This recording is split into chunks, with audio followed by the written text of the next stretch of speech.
আমার জীবনে এই মাঠে আমরা ফুটবল খেলেছি, তখন এই মাঠেতে ভাড় হয়েছিল, এই ভাড়েতে মানুষ বসতে পারতো না। সারাদিনের ব্যস্ততা শেষে পাখিরা যখন নিড়ে ফিরে গ্রামীণ হাটের কোলাহল তখনই বাড়তে থাকে। এই বাজারে বহুদিন থেকে করি, তবে এগুলালে আমরা মাছ মাইরে লিয়ে আসি, বুঝেন নি? মাছ মাইরে লিয়ে আসি, যেদিন ভাগেত পরে সেদিন লিয়ে আসি, মাছ পাইলেই লিয়ে আসি। সকালেও আসি, সন্ধ্যার সময়ও আসি, যখন ভাগেত পরে, যখন যা ভাগেত পরে আর কি।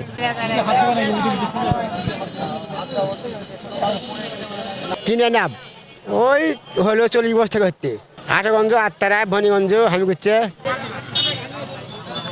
কত করে হালি? ওই 20 টাকা 25 টাকা হালি। আজকে কতগুলো নিয়ে আসছিলেন?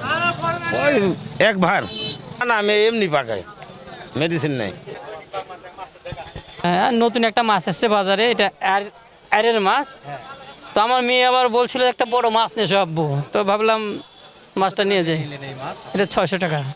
40 টাকা কেজি বিক্রি তো করা লাগবে, কম দাম বিক্রি করা লাগবে। ওই 8-9 বছর থেকে 8-9 বছর থেকে ওই 5-6 কেজি দেওয়াকে বিক্রি হয়ে যায়, থাকে না।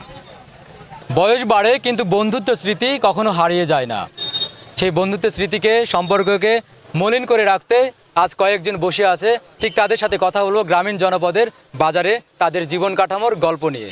বহু উন্নত এখন এখন বাজার আগে যা দেখেছি এখন বহু উন্নত। এখন মনে করেন আগে এই মাঠটা পড়েছিল, বিভিন্ন ধরনের ঘাস খোলা এই সেই হাবিজাবি ছিল, এখন খেলাধুলা হয়, বাজার লাগে, আমরা খুব সুখী এতে।